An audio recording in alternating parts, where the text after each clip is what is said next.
ఓం గం గణపతయే నమః. శ్రీరామ రామ రామేతి రమే రామే మనోరమే సహస్రనామ తత్తుల్యం రామనామ వరాననే. జై శ్రీరామ్, జై హనుమాన్. మిథున రాశి. మిథున రాశి వారికి మే మాసము 10వ తేదీ వరకు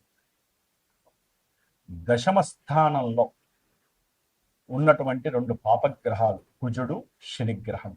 ఈ రెండు పాపగ్రహాలు అతి వ్యతిరేకమైనటువంటి శత్రుత్వం కలిగినటువంటి గ్రహాలు. మరి ఈ మిథున రాశి నుంచి 10వ రాశిలో ఈ కుజుడు, శని ఉండటం ద్వారా మీరు ప్రయత్న లోపం లేకుండా ఉద్యోగ విషయంలో కానీ, ఏదైనా గృహం కట్టాలి లేకపోతే ఒక స్థలం కొనాలి అనేటటువంటి విషయాల యందు ఆసక్తితో ఎప్పటి నుంచో ఎదురు చూస్తూ, ఎంత కష్టాన్నైనా సరే ఎదుర్కొంటూ, ఎన్ని అవమానాలు ఎదిరించైనా, ఎన్ని ఇబ్బందులు వారి ముందు ప్రత్యక్షమైన లోపల కసి మాత్రం తగ్గదు. వాటి యందు ఎంతో ప్రయత్నాన్ని చేస్తూనే ఉంటారు. కానీ ఫలితం మాత్రం లోపంగా కనిపిస్తూ ఉంటుంది. ఆ ప్రయత్నానికి తగ్గ ఫలితం వీరికి ఎన్నో ఆటంకాలు, ఆపదలు, అవమానాలు, ఇబ్బందులు, మానసికంగా నిర్వీర్యత, అవసరం లేనటువంటి ప్రేలాపనలు, ఇలాంటివన్నీ కూడా వీరి ఆరోగ్యం మీద దెబ్బపడే అవకాశం ఉంటుంది. మానసికంగా జుగుత్స, అనారోగ్యపరంగా మానసిక సమస్య, ఇబ్బందులు, వాటి పరంగా అవసరమైతే అప్పు చేసి ఫ్రెండ్స్ దగ్గర అప్పు చేయటము, అయిన వాళ్ళ దగ్గర అప్పు చేయటము, దాని ద్వారా ఆ అప్పుకి వారు అనే మాటలు చాలా ఘోరమైనటువంటి మాటలు కూడా ఉంటాయి. మరి మొన్నటిదాకా నువ్వు బాగానే బతికావు కదా, ఇప్పుడు ఎందుకు నీకు డబ్బు అవసరం ఉంది, నువ్వు ఉద్యోగం బాగానే చేస్తున్నావు కానీ ఉద్యోగంలో ప్రమోషన్లు బాగానే వస్తున్నాయి కానీ అక్కడ సందర్భానుచితంగా వీరికి కలిగేటటువంటి సమస్యలకి అవతల వాళ్ళ ద్వారా అవమానాలతో కూడినటువంటి మాటలు. ఏప్రిల్ 24 నుంచి కుజుడు రేవతి నక్షత్రం, బుధ నక్షత్రంలోకి వచ్చినప్పుడు ఆయన యొక్క దృష్టి పడ్డప్పుడు ఎన్నో రకాలైనటువంటి అభాండాలు, అపనిందలు, అవమానాలు పడటానికి ఎక్కువ అవకాశాలు ఉన్నాయి. దాని ద్వారా ఉద్యోగం మీద వీరికి పూర్తిగా నిమగ్నత తగ్గిపోతుంది. సరైనటువంటి ఆలోచన శక్తి ఉండదు.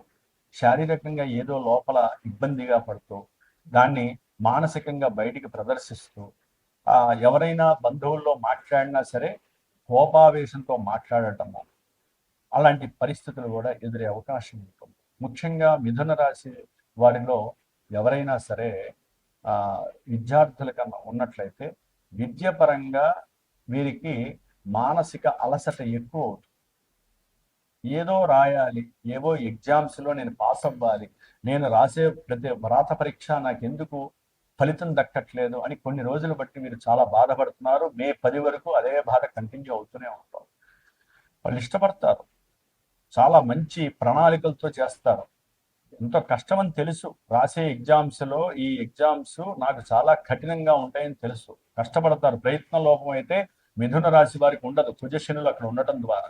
కానీ దాంట్లో ఎన్నో అవరోధాలు కలుగుతూ ఉంటాయి. తండ్రి యొక్క ఆరోగ్యపరంగా ధన సమస్య ఎదురయ్యే అవకాశం ఉంటుంది కొంతమంది మిథున రాశి విద్యార్థులకి. అట్లాగే కొంతమందికి ఉద్యోగంలో మంచి ఉన్నతి వస్తుంది, మంచి ప్రమోషన్స్ పెరుగుతాయి. వీరికున్న చురుకుదనం, వీరికున్న ఆవేశం, వీరికున్నటువంటి మాట నైపుణ్యం, ఇవన్నీ కూడా ముందుకు తోస్తాయి. దానికి తగ్గ ప్రయత్నాలు చాలా బాగా చేస్తారు. కొంతమందికి మంచి ఉన్నతి కూడా కలుగుతుంది.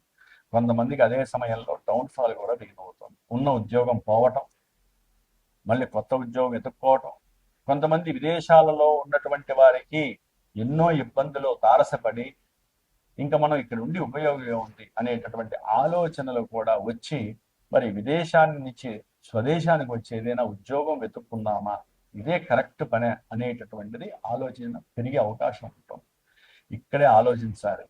అంటే ఇవన్నీ మిథున రాశిలో ఉన్నటువంటి మృగశిర నక్షత్రము, ఆరుద్ర నక్షత్రము, పునర్వసు నక్షత్రం, వీళ్ళు అనుకుంటారు ఇక మాకు ఈ మే 10 వరకు ఇలాగే జరుగుతుందా అని కొంతమంది అనుకుంటారు. కొంతమంది ఫోన్లు చేసి, గురువు గారు మాకు ఇవేం జరగట్లేదండి, మాకు చాలా బాగుందండి, మేము హ్యాపీగా మంచి స్థలం కొనుక్కున్నాం, ఇల్లు కొనుక్కున్నాం, మాకు ఆరోగ్యంగా బాగానే ఉన్నాము, మేము హ్యాపీగా ఎక్సర్సైజులు చేస్తున్నామండి, మేము బంధువులతో హ్యాపీగా ఉన్నాం, అసలు మాకు ఏ పని అనుకున్నా సూపర్గా జరుగుతుంది అంటారు. సరే, అది జరుగుతుందో లేదో వాళ్ళ మనసుకు తెలియాలి, ఆ తర్వాత విషయం. మరి కొంతమంది గురువు గారు పూర్తిగా మేము డౌన్ఫాల్ అయిపోయామండి, మీరు చెప్పినట్టుగా మేము అన్ని జరుగుతున్నాయని. నేను చెప్పినట్టుగా ఏది జరగవు. అంతరిక్షంలో గ్రహాలు మాత్రమే వాణి రూపకంగా గ్రహవాణి మాకు చెప్తూ ఉంటే మేము మీకు చెప్తూ ఉంటాం. వాటిల్లో ఈ గోచారం అనేటటువంటిది మీ జన్మజాతకం అంటే మీరు పుట్టినప్పుడు తల్లి గర్భంలోంచి వచ్చినప్పుడు మీకంటూ ఒక డేటు, టైము, ప్లేసు, ఆ సమయానికి గ్రహాలు ఏ విధంగా అమర్చబడి ఉన్నాయో, చంద్రుని బట్టి దశలు అంతర్దశలు ఏర్పడి ఆ దశలు అంతర్దశలు ఇప్పుడు ఏం జరుగుతున్నాయి, అవి జన్మజాతకంలో పాజిటివ్ ఉన్నాయా, నెగిటివ్ ఉన్నాయా, విద్యా అవకాశాలు వస్తాయా, పెళ్లిళ్ళు అవుతాయా, లేదా పెళ్లిళ్ళ విడాకులు అవుతాయా, ఉద్యోగం వస్తుందా, ఉన్న ఉద్యోగం పోతుందా, ఉద్యోగంలో ప్రమోషన్స్ వస్తాయా, లేకపోతే మేము భూమి కొని నష్టపోతామా, మమ్మల్ని ఎవరైనా మోసం చేస్తారా, అప్పిచ్చిన వాడు మమ్మల్ని ఏమన్నా ఇబ్బంది పెడతాడా, మేము అప్పిస్తే ఎవడైనా తిరిగి ఇస్తాడా లేదు. ఎన్నంటే కొన్ని లక్షల పోర్ట్ఫోలియోస్ ఈ గ్రహాలకి ఆపాదింపబడ్డారు మన ఋషులు అప్పట్లోనే కొన్ని లక్షల సంవత్సరాల క్రితం నాడు. కాబట్టి మనం మాట్లాడుకునేది పెద్ద గొప్ప విషయం కాదు. కాబట్టి మేము ఏంటంటే జ్యోతిష్య పరిజ్ఞానాన్ని మా మస్తిష్కంలో మరి పొందపరిచి ఉంటాం కాబట్టి అవన్నీ మిక్స్డ్ చేసుకుంటూ ఈ రాశి వారికి ఈ ఇబ్బందులు కలగడానికి అవకాశాలు ఉన్నాయి అనేటటువంటి ఒక మార్గదర్శకంగా మాత్రమే చెబుతాం, కానీ ఇవే జరుగుతాయని మేము ఘంటాపథంగా చెప్పేటటువంటి పరిస్థితి ఉండదు. ఎందుకంటే జన్మజాతకం మాకు తెలియనప్పుడు మేమేం చెబుతామండి. మీ జన్మజాతకాన్ని సరైన గురువుతో చూపించి మీరు చేసే ప్రయత్నాలు సఫలీకృతం అవుతాయా లేదా, అసలు నడుస్తున్న అంతర్దశ దశల్ని బట్టి తెలిసిపోతుందండి వ్యవహారం అంతా.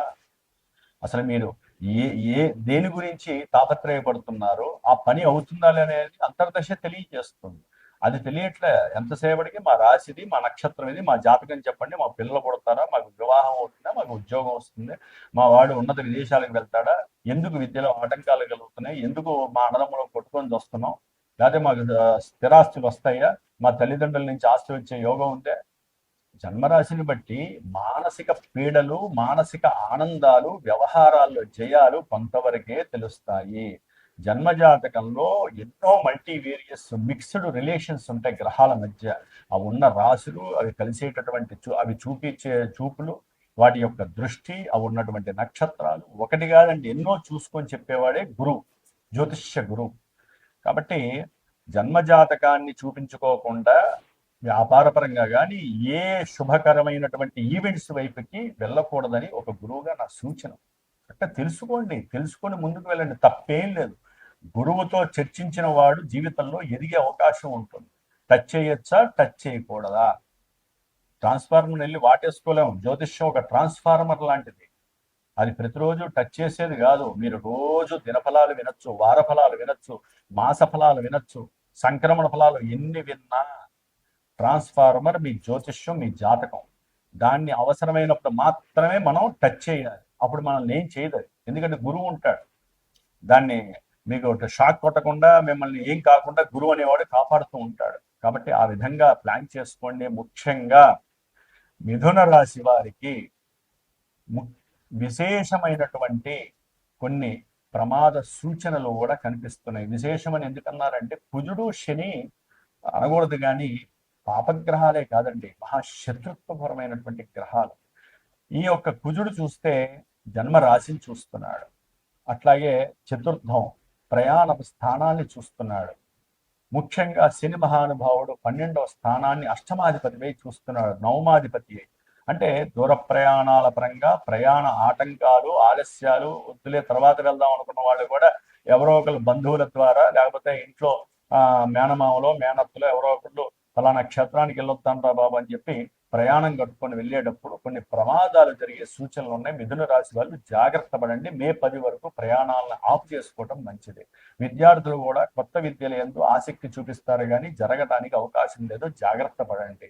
అట్లాగే కొత్త భూములు కానీ కొత్త ఇల్లులు కానీ కట్టే ప్రయత్నం చేసేవాళ్ళు, ఏదైనా అప్పు తీసుకోవాలనుకున్న వాళ్ళు కొంచెం జాగ్రత్త పడండి, మళ్ళీ అప్పు తీర్చలేని పరిస్థితి వస్తుంది. అట్లాగే దీర్ఘకాలిక అనారోగ్య బాధలు, శారీరక రుగ్మతలు, మానసిక వికారాలు మిమ్మల్ని బాధ పెట్టే అవకాశాలు మిథున రాశి వారికి ఉన్నాయి.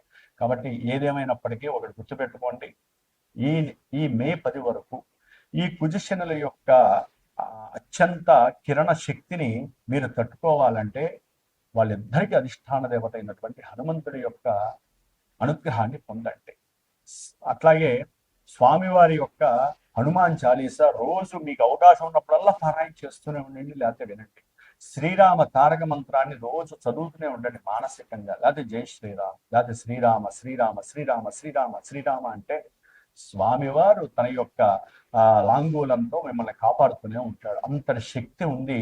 కుజశనుల్ని అనగదొక్కేటటువంటి శక్తి హనుమంతుల వారికే ఉంది. కాబట్టే ఎవరైతే మిథున రాశి వారు ఇందాక చెప్పిన ఇబ్బందులు కానీ, జన్మజాతకంలో ఎవరైనా ఇబ్బందులు పడుతున్నా వారందరికీ కూడా క్షేమం జరగాలని, విజయప్రాప్తి కలగాలని మే 10 వరకు నా యొక్క శ్రీమాత జ్యోతిషాలయ పీఠంలో హనుమంతుల వారికి ప్రీతికరమైనటువంటి మంజు సూక్త జప పారాయణని చేస్తూ, హనుమాన్ చాలీసా జపాన్ని చేస్తూ, ముఖ్యంగా కుజశనులకి వాటి యొక్క సంఖ్య ప్రకారము 7,000 19,000 సార్లు జపాన్ని ఆచరిస్తూ మే 10వ తేదీన సుందరాకాండ పారాయణ చక్కగా ఒక బ్రాహ్మణ్ణి కూర్చోబెట్టి 5 గంటలు చక్కగా స్వామివారికి ఇష్ట ప్రీతికరమైనటువంటి సుందరాకాండ, మనకి ఎన్నో సమస్యల నుంచి నివృత్తి చేసేటటువంటిది సుందరాకాండ పారాయణం. అది చేయించి మే 12వ తారీఖున హనుమత్ జయంతి రోజున నా యొక్క జ్ఞానసిద్ధి క్షేత్రంలో హైదరాబాద్లో ఎవరైతే సహకరిస్తారో ఈ కార్యక్రమానికి, వారి యొక్క మంచి చెడుల గురించి, వారికి కార్యసిద్ధి కలగడానికి